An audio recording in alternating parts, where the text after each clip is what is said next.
महाराणा प्रताप और उनका वीर घोड़ा चेतक। महाराणा प्रताप बहादुरी का नाम, मेवाड़ के राजा, शेरदिल योद्धा। उनके साथी चेतक बहादुर घोड़ा। चेतक कोई आम घोड़ा नहीं था, अपनी तेज रफ्तार और वफादारी के लिए मशहूर। दोनों एक दूसरे के बिना अधूरे साहस और भक्ति की मिसाल।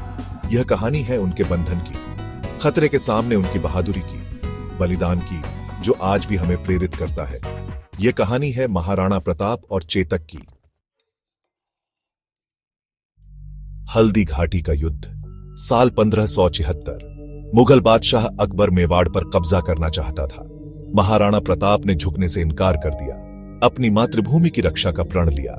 यहीं से शुरू हुआ हल्दी घाटी का ऐतिहासिक युद्ध। हवा में जयकारे गूंज रहे थे, घोड़ों के दौड़ने से जमीन कांप रही थी। मुगलों की सेना बहुत बड़ी थी। महाराणा प्रताप और उनके वीर कम संख्या में होने के बावजूद बड़ी बहादुरी से लड़े। मेवाड़ का भविष्य अधर में लटका हुआ था। यहीं चेतक की वफादारी और बहादुरी सबसे ज्यादा चमकी। चेतक की बहादुरी मुसीबत में उम्मीद की किरण। युद्ध भयानक था। महाराणा प्रताप मुगल सैनिकों से घिर गए। वो बहुत बड़े खतरे में थे। अपने मालिक का संकट देखकर चेतक एक्शन में आ गया।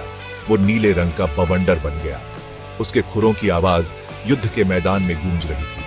वो तीरों और तलवारों से बचता रहा। चेतक दुश्मनों के बीच से लड़ता हुआ निकला।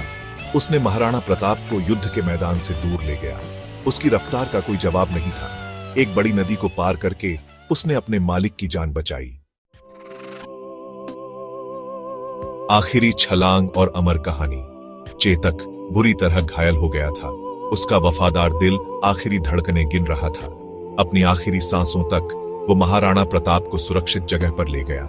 फिर उसने आखिरी सांस ली, अपना फर्ज पूरा किया। महाराणा प्रताप ने अपने वफादार दोस्त के लिए शोक मनाया। चेतक के बलिदान को आज भी याद किया जाता है।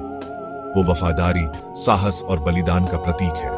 उसकी कहानी हमें बहादुर बनने की प्रेरणा देती है। यह हमें इंसानों और जानवरों के बीच के मजबूत रिश्ते की याद दिलाती है। आइए याद करें चेतक को, मेवाड़ के बहादुर घोड़े को,